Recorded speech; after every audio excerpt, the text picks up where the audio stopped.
Ayan po, good morning po sa lahat. Good morning, good morning. Ayan, titingnan natin ngayon. Today is Tuesday. Medyo makulimlim po ang panahon.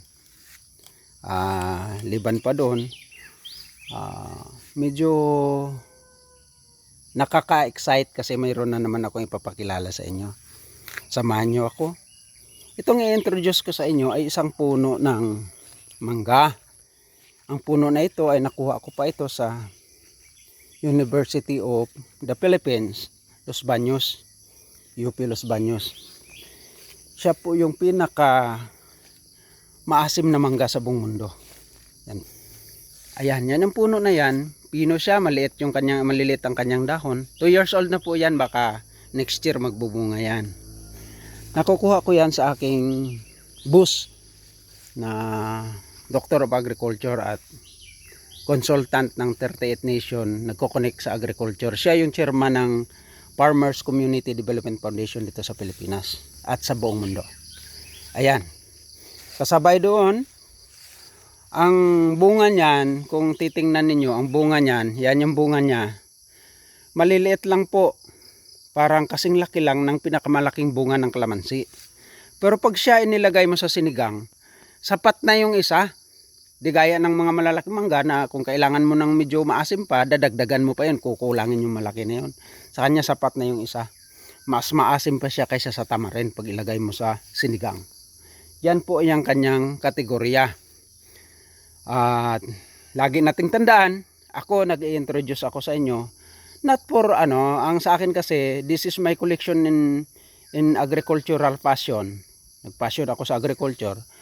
For whom you to know na magkakaroon din kayo ng interest. Exhibit is the best. Exhibit. But by the time, ang kaalaman na maano dito, matransfer sa the next generation. Kasi baka itong mga to na lagi nating nahanap-hanap. Wala na sa susunod na henerasyon. Hindi na nila matagpuan. Ako nangangamba niyan eh. Marami ring mga bashers kasi may mga komento din sa mga post ko. Bakit puro masarap sa buong mundo? Mayroong pinaka sa buong mundo. Actually, exhibit po yan eh. That is not hindi siya mali. Makikita natin, pinagsisikapan naman lahat yan eh. Ngayon, meron pala dito sa Quezon, Palawan na nag-raise ng ganon. Actually, opportunity nyo to avail kung meron kayong pagnanasa na magkakaroon ng ganon. This is your opportunity. Hindi naman pinagkakait yan. Mas maganda nga may transfer ng marami sa susunod na henerasyon yan. At that is part of promotion din sa akin. Kasi yan po, ay ginastusan ko yan. Malaki din ang gastos ko sa pagkokolekta ng mga yan. Kaya kung hindi ko siya ipopromote as compliance doon sa commercial side, sa marketing side, hindi ako makabawi sa aking mga investment. Natural po yan kasi sa lahat po ng kabuhayan merong business side. Ang sa atin naman, pinapakita lang natin it is justice to justify your investment. Minsan may failure, minsan hindi. At ang pinakamaganda dito, yung information from the person who raised that project is direct na kaagad. First hand information yung nakikita nyo sa akin. Pag pinuntahan nyo ako na hindi totoo pala, ibig sabihin nagsisinungaling ako sa inyo. Di ba ganun lang? Ganun po kasimple. Ngayon, kung gusto nyo talaga makapag-avail in one seedlings, ang maximum of 2, ay free po yan sa akin. Totoo yan, promise yan. Basta't may available ako dyan na planting materials. Pumunta kayo dito sa akin. Nakita nyo yung seedlings, planting material, makakabil kayo ng libre. Totoo po yan. Hindi ako nagkakait niyan. Pero pagdating doon sa commercial, kung maramihan na, mag-usap tayo kasi para naman ako makabawi. This is a part of marketing.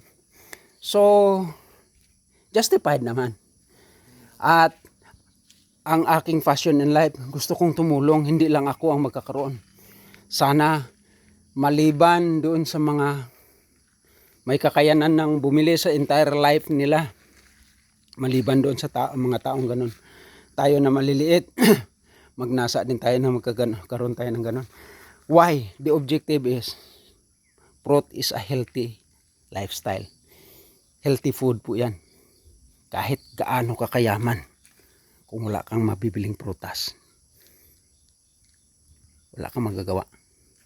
Pero kahit wala kang pira, pag ni-raise mo ang mga project na ito, libre lang po sa iyo yan. Kaibigan, kasama, lagi niyong tandaan, ang pagtatanim lagi kakibat na pag-aani. Yan po ang ating concept in life. Samahan niyo ako sa lahat po ng mga vlog ko. Tulungan niyo ako at tutulungan ko rin kayo. Salamat sa pakikiisa. Naway pagpalain kayo ng Panginoon. Mananatili lagi sa ating kaisipan na sa Diyos ang lahat ng karangalan at kapurihan, magpakailan-kailanman.